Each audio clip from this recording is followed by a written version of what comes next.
Hoje é dia 12 de março de 2022, são 15 horas e 23 minutos, num sábado ensolarado, 26 graus. Nós estamos realizando em Franca, São Paulo, o culto cristão no lar, e para isso optamos, nesta fase, pelo início desta obra. Uma obra de Malba Tahan, denominado Lendas do Oásis. E como nós desconhecíamos a pessoa de Júlio, né, que na verdade utilizou o pseudônimo ou heteronômio de Malba Tahan, então eu vou apresentar a biografia dele. Quando, no Rio de Janeiro, nasceu Júlio César de Melo e Souza, o quinto filho do casal João de Deus de Melo e Souza e Carolina Carlos de Toledo. Mas foi em Queluz que João e Carolina se conheceram. Mudaram-se para o Rio e, depois de certo tempo, voltaram a Queluz, onde Júlio cresceu. Carolina, conhecida como Dona Sinhá, dirigia a escola pública que funcionava na sala de estar de sua casa. Júlio e a irmã Julieta ajudavam a mãe distribuindo cadernos, anotando lições, limpando a lousa e balançando o bercinho onde a irmãzinha Olga costumava dormir. Júlio era uma criança bem ativa e cheia de imaginação. Travesso, gostava de inventar brincadeiras com os sapos do quintal e da beira do rio Paraíba.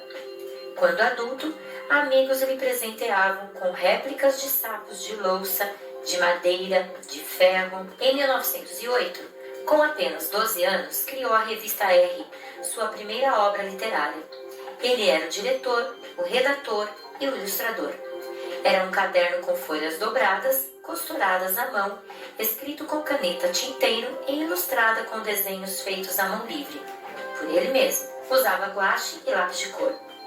Júlio César estudou como aluno interno no Colégio Pedro II e tinha aula com o professor de português José Júlio da Silva Ramos, membro da Academia Brasileira de Letras. O professor passava redações como tarefa e o aluno que não fazia não poderia voltar para casa no final de semana. Júlio então escrevia diversas delas e as vendia aos colegas.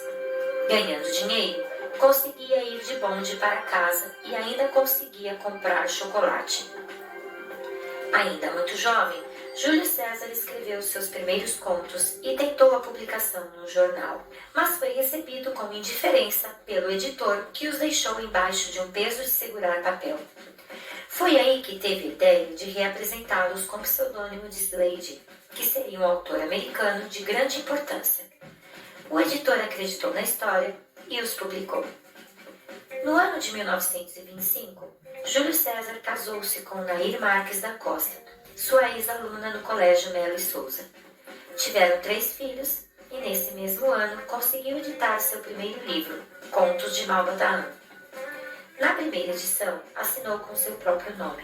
Malba Tahan aparecia apenas no título. Na segunda edição, Malba Tahan já aparecia como autor.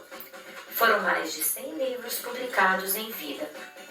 Lendo os contos das Mil e Uma Noites, ainda muito jovem, interessou-se pela cultura árabe. Construiu Malba Tahan, nascido em 1885 na Arábia Saudita e com biografia própria. Aos 27 anos, tendo recebido uma grande herança do pai, saiu pelo mundo em busca de aventura.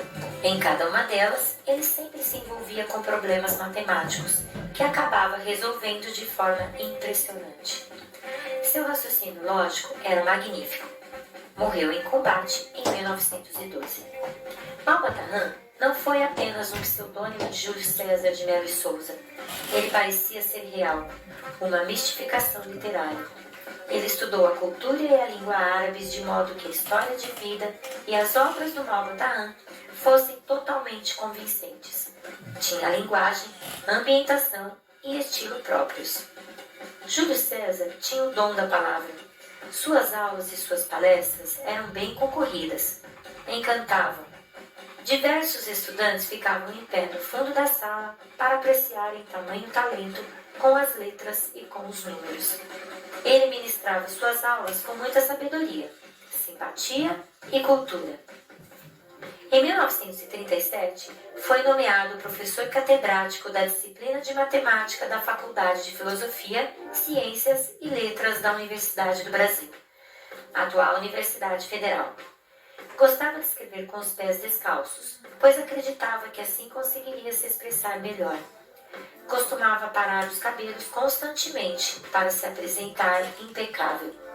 O Homem que Calculava, publicado em 1937, é a obra que efetivamente consagrou o professor com grande destaque e como a maior obra expressiva entre ciência e imaginação.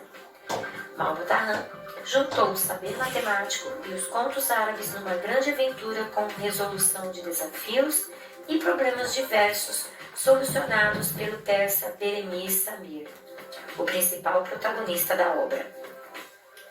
Ele conseguiu reunir em seus contos aventura, romance, informações históricas e culturais, fantasia, jogos, desafios e raciocínios matemáticos. O livro foi traduzido para diversas línguas e vendeu milhões de exemplares. É referência em salas de aula de todo o país e reconhecido no âmbito internacional. Suas histórias sempre tinham um final surpreendente, muitas vezes de fundo moral e filosófico, buscando colaborar para a formação de jovens leitores e do público em geral. O exemplo mais conhecido do livro O Homem que Calculava é o da Partilha dos 35 Camelos. Vale a pena fazer uma leitura dessa obra e apreciar tão maravilhosa explicação com desfecho justo, surpreendente e fascinante. Destacou-se pela originalidade, por apresentar uma linguagem literária de beleza ímpar e imensa contribuição para a educação matemática. Criou em 1952 a revista Damião, que tratava sobre pessoas com lepra, termo que não gostava de usar, mas sim hanseníase, sem preconceitos e chamando a todos para a utilização de um tratamento mais humano e eficaz. Júlio César foi um crítico da didática usual dos cursos de matemática da época. Das discussões que participava, surgiam temas de congressos e conferências. Defendia um curso baseado em resolução de problemas que exploravam a criatividade e a imaginação, de forma recreativa, divertida e instigante. Nada parecido com os moldes habituais. Resolvia os problemas de forma dinâmica e prática. Procurava facilitar o ensino da matemática com problemas que viessem de encontro à realidade do aluno. Apresentava problemas que despertavam a curiosidade e procurava tornar o ensino da matemática algo prazeroso. O ex-aluno e professor do Colégio Pedro II no Rio de Janeiro encantou, criou, inovou, virou história. Foi catedrático na Escola Nacional de Belas Artes, catedrático na Faculdade Nacional de Arquitetura e catedrático no Instituto de Educação do Rio de Janeiro. Foi tema de diversas dissertações de mestrado e teses de doutorado. Júlio César faleceu em 18 de junho de 1974, com 79 anos, em Recife. Sofreu um infarto enquanto se preparava para ministrar aulas num curso para professores. Em sua mesa de trabalho, foram encontradas algumas cartas que acabara de responder. Não teve tempo de enviá-las. Estavam lá também alguns originais de livros inéditos, esperando a publicação. No dia 6 de maio de 1995, no Rio de Janeiro, inicia-se as comemorações para o Dia da Matemática, em homenagem à data de nascimento de Júlio César de Mello e Souza, o Malba-Tahan. Mas foi só em 2013, através da Lei 12.835, que criou-se o Dia Nacional da Matemática no dia 6 de maio, homenageando tão ilustre professor de trajetória singular, contador de histórias árabes, escritor e precursor de uma nova forma de ensinar a até então tão temida ciência. Além dessa reportagem, tem uma outra com a neta dele, com a neta do Júlio César. Muito interessante. E esse senhor aqui, ó, o Sérgio Lorenzato, foi aluno dele.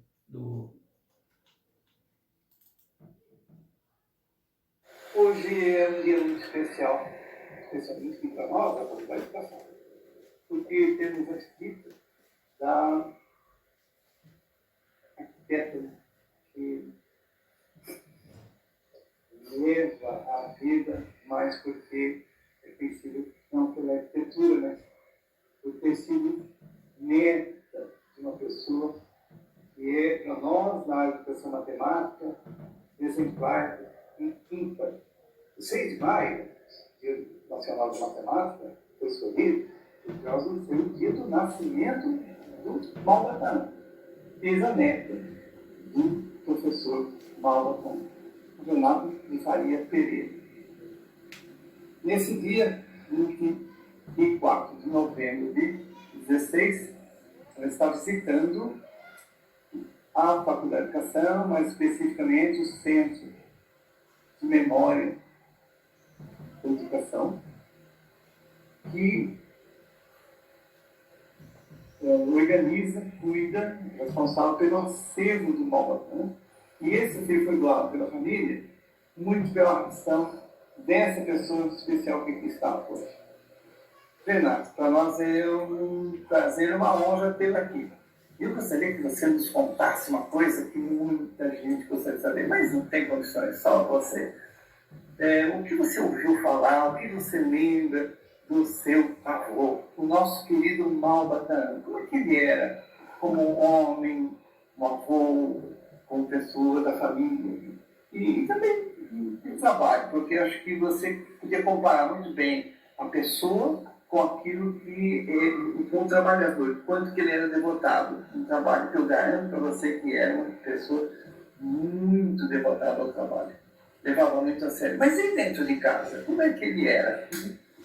Bom, o vovô, o Malba, primeiro ele era chamado por todo mundo por Malba, inclusive pelos netos, por todo mundo. Malba, vovô Malba, vovô Malba. Ninguém chamava, me chamava de vovô Júlio, ó. Em casa, o vovô estava sempre trabalhando. Ele tinha uma casa na rua Arthur Araripe, na Gávea, Arthur Araripe 43, uma casa de 2 andares. E ele era casado com a dona Nair. Esse é um detalhe fundamental na história do vovô. Ele casou-se com a dona Nair, vovó Nair. E vovó Nair, ela tinha sido uma ex-aluna dele, uma dona de casa caprichosésima. Tudo na casa da vovó era muito caprichado, a casa arrumadinha, a comida gostosa, a vovó também cozinhava. E o vovô tinha uma boa vida com a dona Nair, viu? Ele não cozinhava? Não pegava um copo d'água. E vovô tinha então um escritório no 2º andar. A casa tinha 2 salas embaixo, uma pequena copa, uma mangueira lá atrás, um quintal com uma mangueira. Os netos, eu era neta, eu ia lá. Deixa os netos entrar. Aí ele tem esse escritório no 2º andar, ele tinha uma mesa grande, todos os livros, e o sofá dele, um sofá onde ele também lia deitado. E quando a gente chegava na casa do vovô, sempre, em todas as ocasiões, o vovô estava trabalhando na mesa dele, sentado na mesa dele. Então tem a história do drops.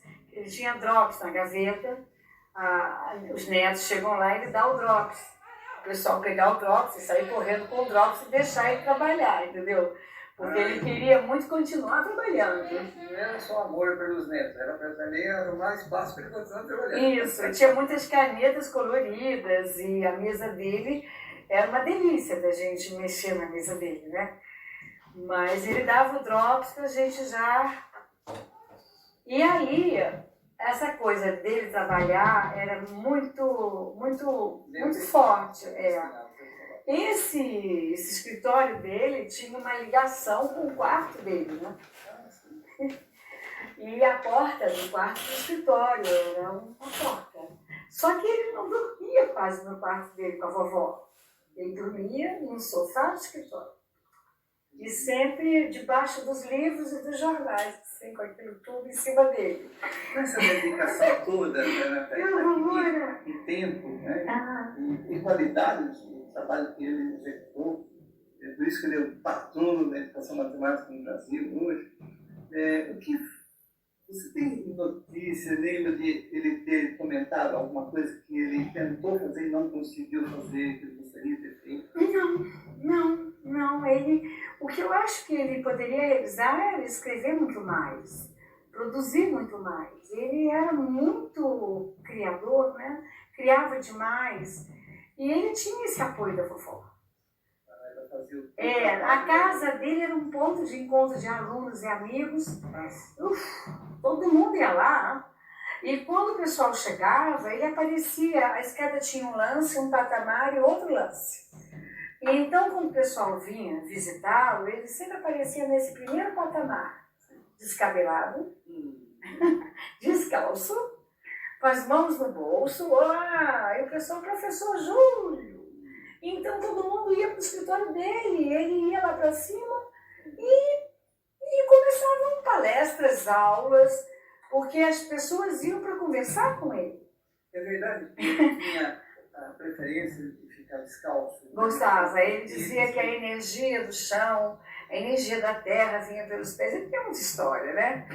A energia vinha pelo chão. A mamãe gosta de andar descalço, eu ando descalço, todo mundo anda Eu vi uma descalço. foto dele jogando baralho. Com os amigos, parentes. É verdade que ele criou um jogo? Sim, ele criou o jogo Copacabana. E deu nome. Deu nome ao jogo, parece que é um bridge. Hoje a gente vai aprender, a minha prima vai nos ensinar a Copacabana, né? Porque ele gostava muito de jogar. Ele tinha uma sessão de jogo de cartas na casa da vovó e vinham os amigos jogar carta. E ele também ia aos cassinos, né? Ele adorava essa coisa de número e de sorte. Por exemplo, o jogo do bicho. Ele jogava bicho todo dia. E ele fez um livro sobre o jogo do bicho, só que o jogo do bicho naquela ocasião era apoiadíssimo por todos. E nesse livro do jogo do bicho que ele fez, ele desmoralizou o jogo do bicho de alto a baixo, né? Porque ele descobriu todas as tramóias do jogo. Vovô adorava jogo, porque ele via naquilo todos os logaritmos e todas as possibilidades matemáticas ali para a imaginação dele, era prato feito, né?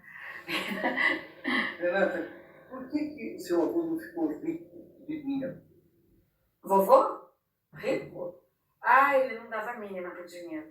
Se ele teve uma casa, foi porque a vovó pegava o dinheiro dele e guardava. De vez em quando ele falava assim, Nair! Ele esse negócio de falar Nair, isso é dele. Né? Estou arrasado, estou liquidado, Nair! E nada, e a Nair que botava a mão no bolso do vovô e pegava aquele dinheiro todo amafanhado. E ele não guarda o dinheiro, amor pelo dinheiro, guardar a notinha. E ela que comprou a casa onde ele morou. E aí, quando ele se sentia ameaçado, não tem dinheiro para a semana que vem, ele ia lá e vendia um conto. Aí ia vendendo um conto, vende um conto aqui, um conto ali. Ele não era um homem ligado ao dinheiro. Nadinha. A vida voltada para a produção. Né? Como se dissesse um homem das estrelas. Um homem que... Ele se deu a esse privilégio, acho que por causa da vovó, porque ele já tinha um salário de professor, digamos, no Instituto de Educação. Ele era um visionário, um sonhador. Para criar esse Malbataan, realmente, E quando jovem, bem jovem, ele começou a fazer as redações, é verdade que ele cobrava, ganhava um dinheiro, ele repartia? Não, essa parte humanitária dele, talvez ele tenha aprendido com a mãe dele, a Carolina, né? Essa senhora que criou os 9 filhos, né? E ele era muito generoso, porque a história do chocolate, Bering, né? Que ele fazia as redações e para os amigos no colégio militar, e no Pedro II. E essas redações ele vendia para os amigos. Aí, com o dinheirinho que ele conseguia, ele comprava o chocolate e dava o chocolate para os amigos. Não, sempre generoso, sempre generoso. E generoso tanto que mais tarde ele acabou se engajando com casas que cuidavam de doentes. Então, essa religiosidade do vovô, esse exemplo assim que ele transmite muito na obra dele, e talvez tenha sido esse exemplo que o tenha que eu tenha sido discriminado, né? Porque a obra do vovô fala do bem, da misericórdia, da verdade. Ele tem uma moral que perpassa toda a literatura dele, e ele não tinha uma religião, né? Mas ele tinha essa coisa da bondade. Por exemplo, o lixeiro, quando ia lá na casa do vovô, ele pegava o lixeiro, ele tinha que buscar o lixo lá no fundo da casa, a casa tinha um terreno atrás, um jardim, ele botava o lixeiro na cozinha, sanduíche de presunto com suco de laranja. Ele tratava todos com muita generosidade, com muito carinho, com muita benevolência, né? Então ele tinha isso, acho que da mãe dele. E você vê essa generosidade e esse altruísmo do bom caratismo, né? Na obra dele. Ele sempre procura demonstrar na obra a misericórdia, a exatidão de caráter, a bondade. E no tempo dele, quando ele era escritor, havia uma outra onda materialista, né, que propugnava uma outra proposta, que não era essa proposta assim que até foi discriminada como moralista. O que é generoso, o que é bom, tudo estava na obra dele, com inteligência e alegria, né? Porque ele tinha muito bom humor, muito bom humor. Ele fez isso, mas não só no papel, porque eu... Ajudou, ele fez a revista Damião, revista Damião. E foi redator-chefe e lutou pela revista para que essa revista ajudasse os leprosos, né? Que eram, enfim, discriminados e ainda são discriminados, o pessoal da hanseníase. É verdade que a sua avó um dia teria dito para ele que ele conhecia mais leprosários do Brasil. Ele emprestava a figura dele para chamar a atenção dessa questão, né? Dessa tristeza que era o tratamento dos leprosos no Brasil. Então ele ia aos lugares para fazer conferência. Isso em 1940, 50, 40, e por conta dessa personalidade dele, né? Porque o cara era showman. Ele tinha uma eloquência extraordinária e uma cultura, e ele divertia a plateia. Tinha o Sérgio Bernardes, que foi aluno dele na Faculdade de Arquitetura da Universidade Federal do Rio de Janeiro. Não sei se foi o Sérgio que me falou, alguém falou que quando o vovô dava aula de matemática no UFRJ, todo mundo saía das outras turmas e ficava a gente de pé na sala de aula, e a gente vê isso para assistir a aula dele, de pé lá no fundo, na geral, né? E a gente vê hoje no acervo aqui do vovô, aqui da Unicamp, as fotografias das palestras do vovô. Uma loucura! Por conta desse espírito que ele tinha de eloquência e generosidade, bom humor. Ele era hilário. Hilário. Não, nunca, e muito fino, ó. Muito fino. Eu vou fazer um jogo de ping-pong com você. Eu falo para você uma palavra. Né? Eu queria que você me desse me devolvesse uma outra que estivesse dando a definição, o retrato mais próximo dele. O vovô. Uma palavra. Quem é o vovô? O vovô era um gênio. E como pai? Como pai distante. Distante, porque 24 horas ligado na produção do que ele imaginava. Como professor? O máximo. Ele não reprovava, ele não brigava, ele encantava para o conhecimento. Ele encantava qualquer um para conhecer. E com esse encantamento é que ele fazia com que as pessoas estudassem, se interessassem pelo conhecimento. Então o encantamento dele vem por essas narrativas, pela brincadeira da matemática.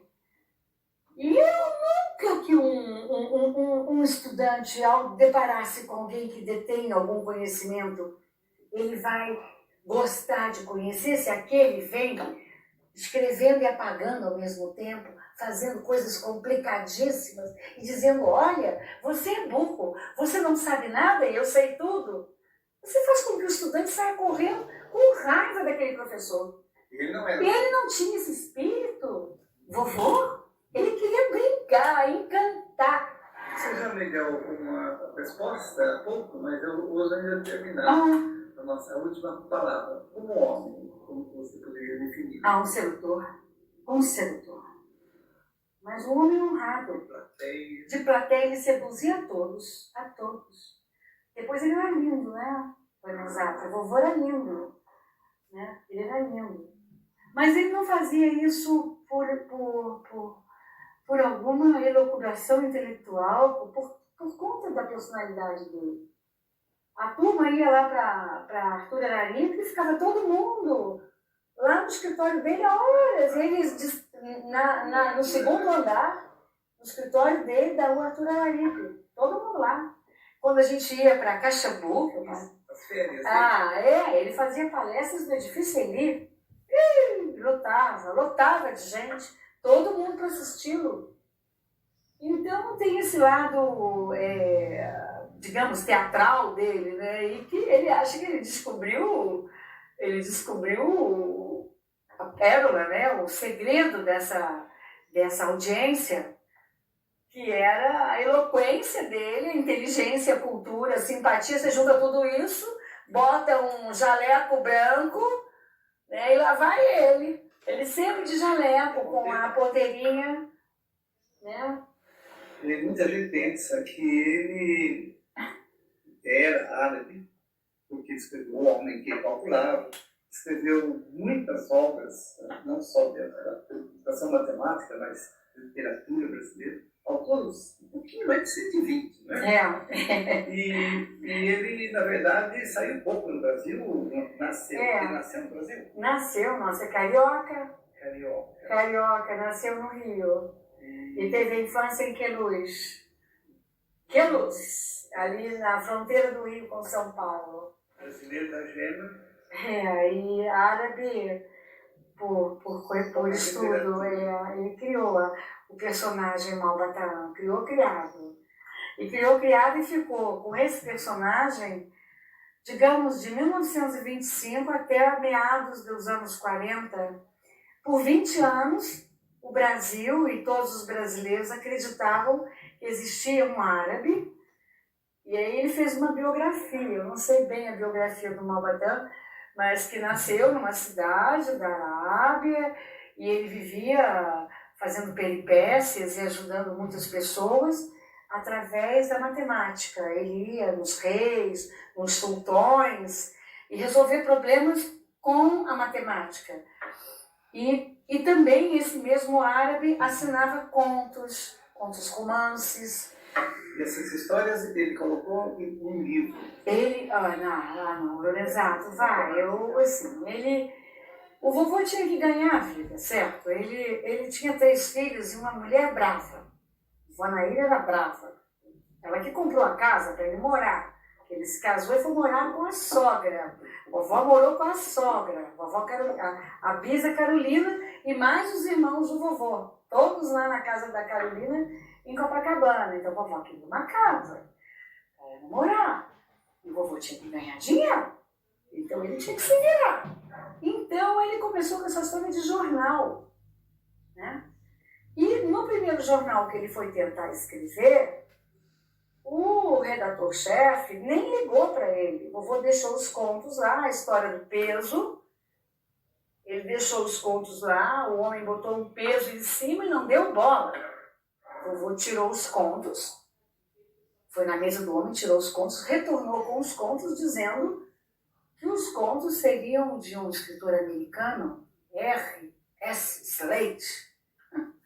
E imediatamente o homem do jornal imparcial, ele publicou os contos do vovô. E eu acho que foi aí que o vovô estalou e falou, bom, se eu me colocar como pessoa, eles não vão dar a menor importância, mas se eu criar um personagem que não sou eu, eles vão valorizar. Quantos anos ele Aí ele criou esse personagem com a ajuda do Dr. Irineu Marinho. Ele foi estudar. Aí ele foi Cultura. estudar a cultura árabe e criou esse personagem. Parece, eles dizem, numa gravação que ele fez para o Museu da Imagem do Som, que ele ficou 5 anos estudando a cultura árabe. Estudou para valer. Tanto é que todos os árabes reverenciam tudo que ele escreve, porque ele não escreve nenhuma bobagem. Nada, nada. E notas de rodapé e referências, milhares de referências sobre a cultura árabe, os nomes, todos os hábitos, tudo, vovô. O fato é que depois, em 25, o que se diz, eu ainda gostaria de comprovações. Nós tínhamos que ir no acervo do Jornal Globo, para conseguir no acervo do Jornal Globo a primeira publicação do vovô no Jornal Globo. Mas só que antes do Globo, o Globo era o jornal à noite, depois é que se tornou o Globo. Mas foi nessa passagem, de 24 a 25, em que começaram as publicações de Malbataan.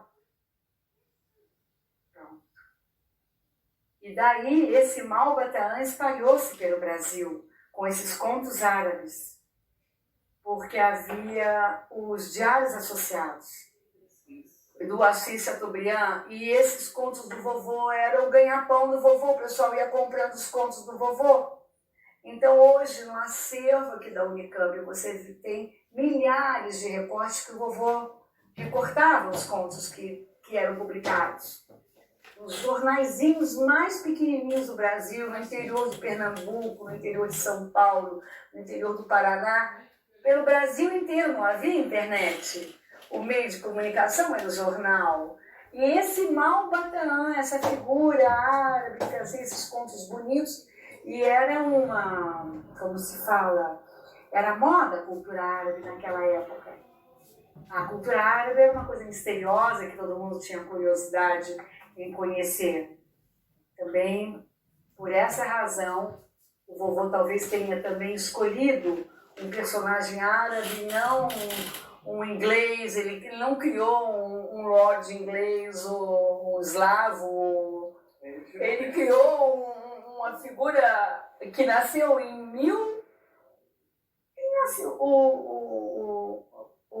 o Malbataan nasceu também na data dele, o Malba nasceu em 1895, meu avô. Mas o personagem nasceu em 1885, 10 anos antes do Júlio César. Até nisso ele foi bastante criativo, porque ele criou um personagem que nasceu 10 anos antes dele. E aí criou uma bibliografia para ele. Ele criou. Para que não desconfiassem, ele ainda criou o comentarista dos livros dele, que, como era o nome desse homem, ele assinava e comentava sobre a própria obra dele, Bianco. Breno Bianco, Breno de Alencar Bianco. Tiveram outros. Tudo ele criou, tudo é criação dele. E quanto mais ele criava, esse staff todo, esse elenco, aí mais pessoas acreditavam que essa pessoa existia mesmo. E a história toda, todo mundo fala assim, mas como ele conseguiu tanta notoriedade? Acredito eu que foram 20 anos escondido.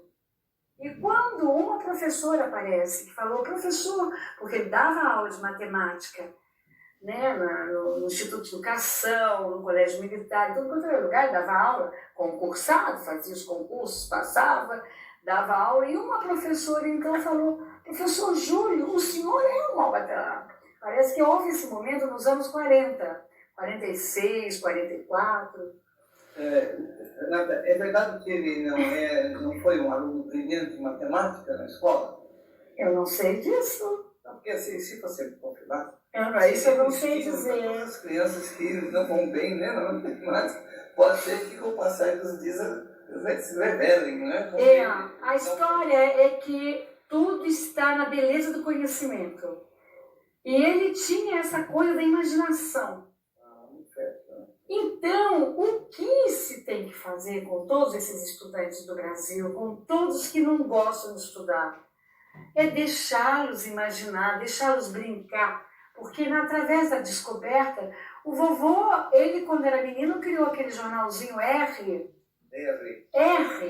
e ele era o redator, e ele era o redator-chefe, e esse redator-chefe chamava Salomão IV, o redator-chefe Salomão IV. A gente tem a revistinha R aqui no acervo da Unicamp. A revistinha que ele escrevia à mão e costurava a revistinha com barbante. Quer dizer, hoje as crianças e os jovens, eles têm tudo pronto. Todas as coisas que se deveriam construir e raciocinar e criar, as crianças não fazem mais, elas apertam o botão para acertar ali. Ninguém? Brincar com barbante, brincar com lama, subir na árvore, tudo que a gente fazia há 50 anos atrás, esse era o grande estímulo Ele fez a criatividade. Uma máquina de escrever, da Isso. Que já era. Não, mas ele não datilografava.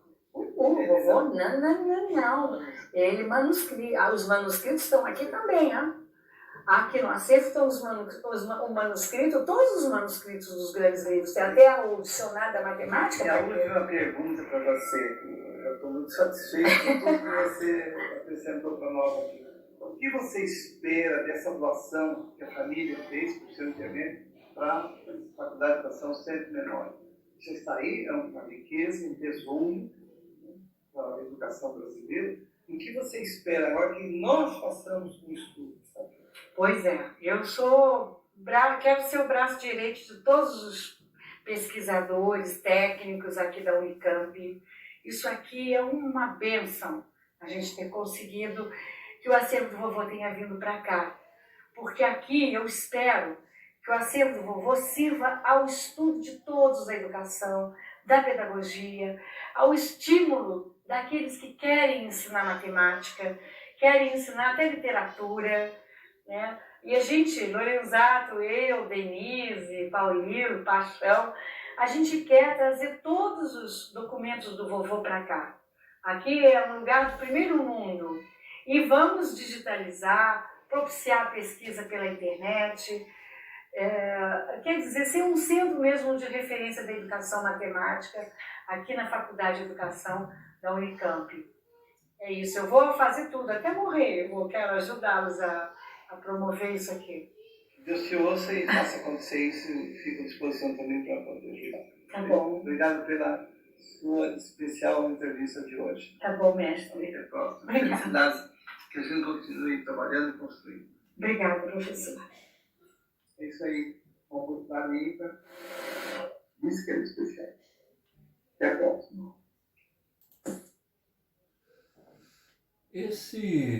Esse material que nós estamos colocando aqui, eu estou deixando a gravação ao invés de eu fazer algum comentário, porque é fantástico. Tudo começou no dia 6 de maio de 1895, quando no Rio de Janeiro nasceu.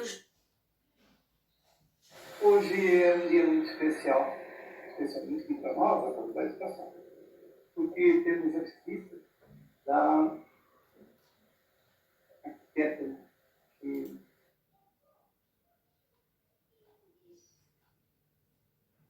só mais uma, viu, gente? Aqui, ó.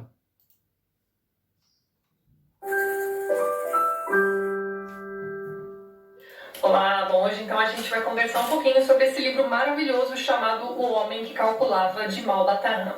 Bem, antes da gente entrar na história do livro, temos algumas coisas a considerar aí, minha gente.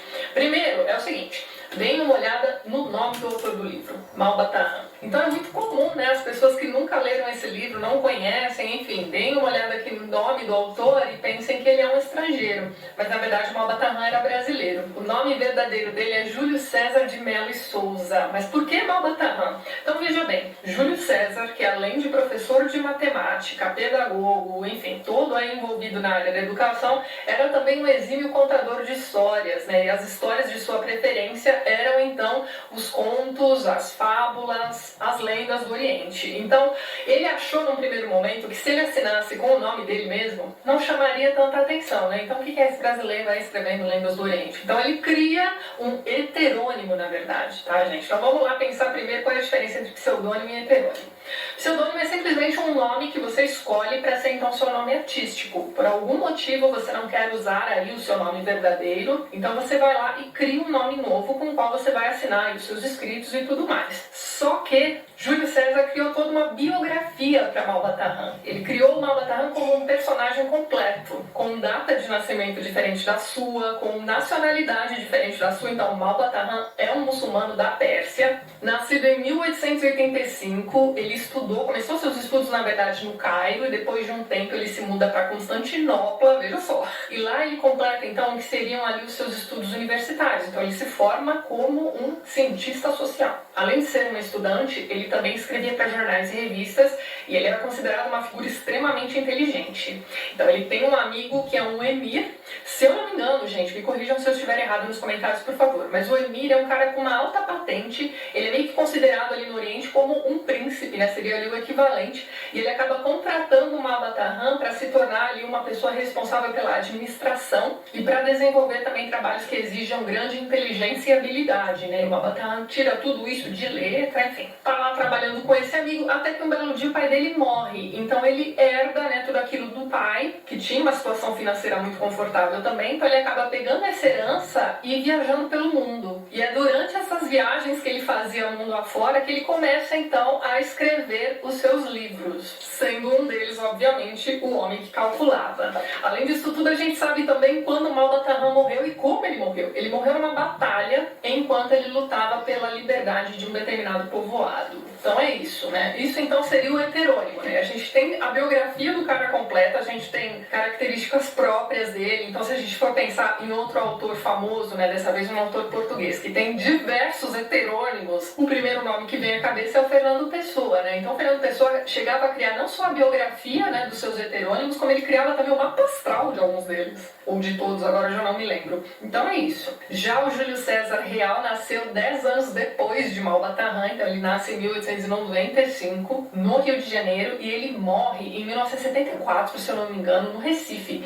Inclusive, ele chegou a fazer parte da Academia Pernambucana de Letras. E um outro detalhe interessante a respeito do Júlio César é que ele não criou apenas um Malbataan, né? Esse livro aqui chega às nossas mãos por conta do tradutor, professor Breno Alencar Bianco, que é então esse outro heterônimo responsável por fazer a obra do Malbataan chegar até nós. Veja só você. Não sei vocês, mas eu acho isso tudo muito curioso, muito interessante. Mas vamos ao livro então, O Homem que Calculava. Bem, este livro foi então publicado pela primeira vez em 1938 e ele nunca deixou de ser reeditado. Então é muito fácil você entrar em qualquer livraria do país e encontrar esse livro aqui nas prateleiras.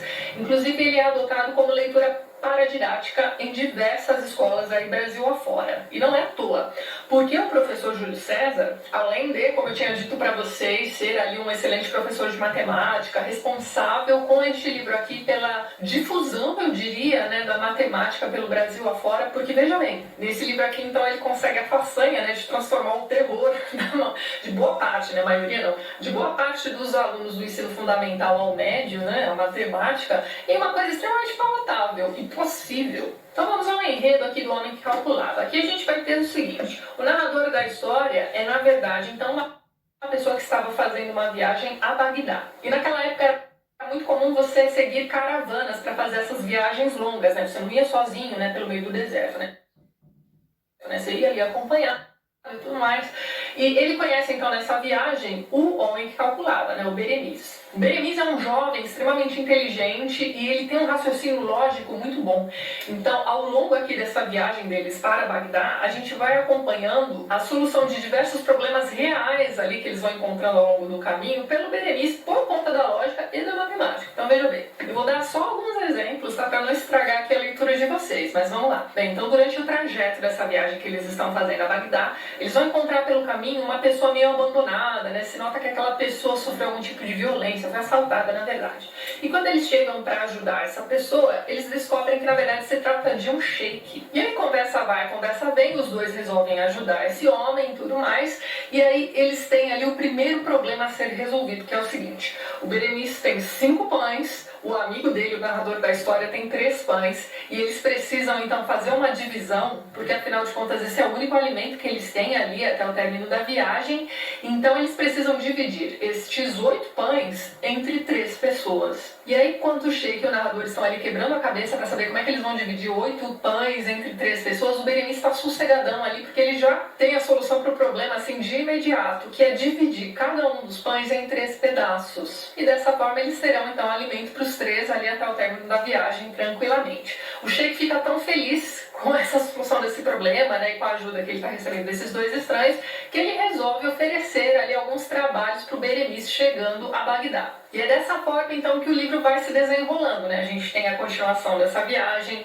a gente tem a chegada dos 3 até a casa do sheik, a fama que esse homem, né, o Berenice, o homem que calculava, começa a ganhar ali na vizinhança. Então você tem outras pessoas importantes ali daquela vizinhança que vão querer a presença do Berenice também para resolver os seus problemas. E esses problemas que são apresentados ao Berenice são apresentados aqui no livro de forma bastante didática. Vou escurecer aqui para vocês darem uma olhadinha. Então, ao longo dos problemas apresentados ao Berenice aqui, né, em suas aventuras, a gente vai acompanhando a solução desses problemas também. E é sempre aquele tipo de situação que, quando é apresentada para o Berenice e para o leitor também, a gente fica um tempo pensando, cara, como é que ele vai resolver isso? Algumas vezes a gente vai ter uma representação em desenhos ali dos problemas, enfim. Uma coisa bacana para se fazer, caso essa seja a sua primeira leitura, né, do Homem que Calculava, é tentar resolver o problema antes de ler ali a descrição do autor para a resolução. E essa edição aqui também, as edições antigas que eu tinha lido de biblioteca também traziam, tá, gente? Então a gente tem ali os apêndices, em que o autor se demora ali em cada um dos problemas, explicando tintim por tintim cada um dos detalhes para a solução de cada um dos problemas apresentados ao Berenice. E uma das minhas histórias preferidas aqui deste livro, na verdade é uma história que o próprio Berenice vai contar ali para sua plateia, digamos assim,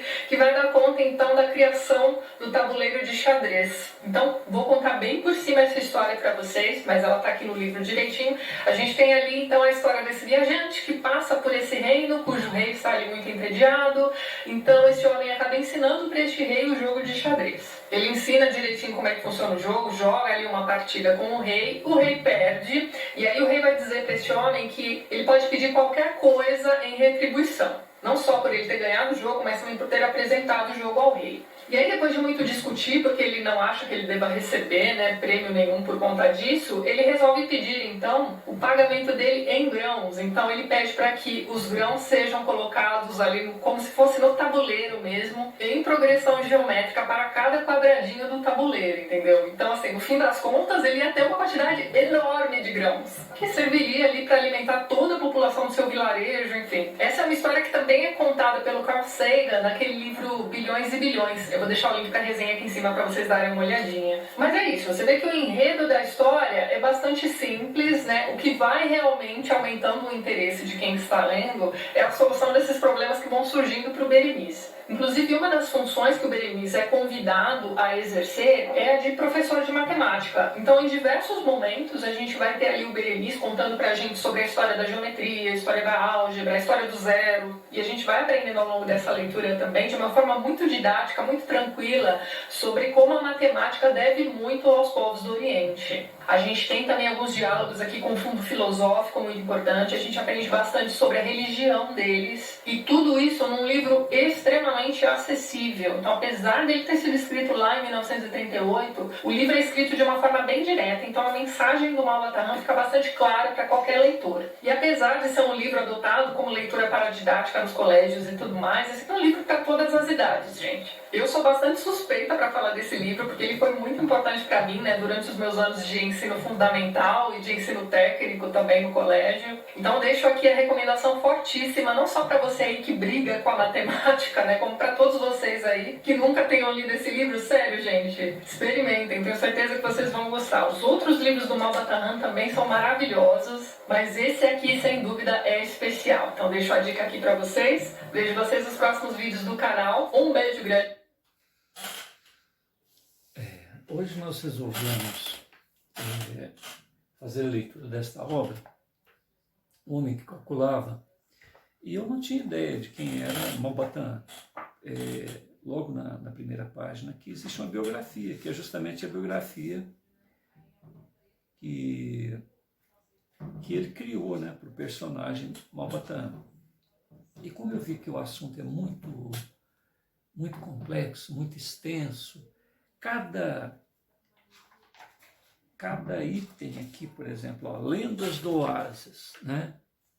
Terceira edição, editora Record, Rio de Janeiro. Aí vem biografia de Malbataan, a biografia hipotética, né? Aquela biografia criada. Aí ele vem, a dançarina, tal. Então esse material aqui é muito rico, a tal ponto que na internet a gente encontra para cada história vários pesquisadores, vários matemáticos, várias pessoas habituadas ao conto. Então eu falei, poxa, isso é uma mensagem de amor, né? Uma mensagem de amor pelo conhecimento, pela educação, e nada mais é, né, do que a vivência de um indivíduo que, segundo a neta dele, não tinha religião, ele era totalmente voltado ao amor, né, que é a verdadeira religião. Você vê que ele não ligava para o dinheiro, não é questão de não ligar para o dinheiro, é que a vida dele é voltada ao trabalho. Então, sempre há a necessidade da sua cara metade, né? A esposa dele ia lá no bolso dele, pegava o dinheiro e ia arrumando um jeito de pagar e construir a casa que eles moravam, né? Que morava com a sogra, né? Com uma família provavelmente muito unida. Pelo que eu sei, eram 9 irmãos, ele era o quinto, ajudava a cuidar dos irmãos. As aulas eram feitas a mãe dele era professora, dava aula na casa dela, pela própria prefeitura, né, o local que eles moravam lá, Queluz, na cidade de Queluz. O irmão dele, o último irmão dele, trabalhava, me parece que no Ministério da Educação. Então, uma família totalmente... A neta dele, segundo aquele senhor que estava entrevistando ela, é uma senhora muito firme, né, muito determinada. Esse material, esse acervo do professor Jorge, que é o Malbataan, ele estava lá na cidade de Queluz, na prefeitura, sob os cuidados de Queluz, e, no entanto, o que aconteceu? Tinha goteira, tinha infiltração, tinha uma falta de manutenção, falta de ambientação própria para a conservação desse material. Então, o que ela fez? Ela, não sei se por meios próprios ou se utilizando de alguma ordem judicial, sei lá, ela vendo que esse material todo ia perder, foi lá e retirou esse material com uma caminhonete e colocou sob os cuidados daquele entrevistador, o professor Sérgio Lorenzato, da Unicamp, que, junto à administração, conseguiu lá um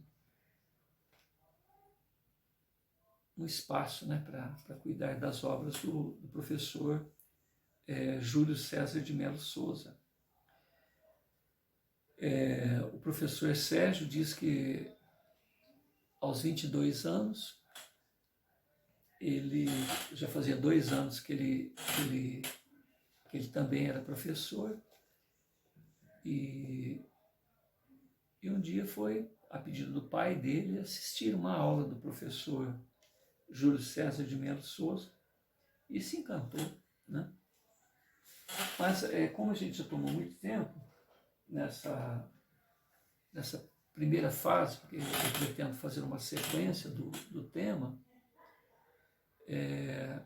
nós só temos a agradecer a oportunidade de conhecer essa figura ímpar, né, vamos chamar Malba Tahan, porque o Getúlio Vargas deu direito a ele de colocar no nome dele. Então o nome dele agora é assim, ó, Júlio César de Mello e Souza Malba Tahan.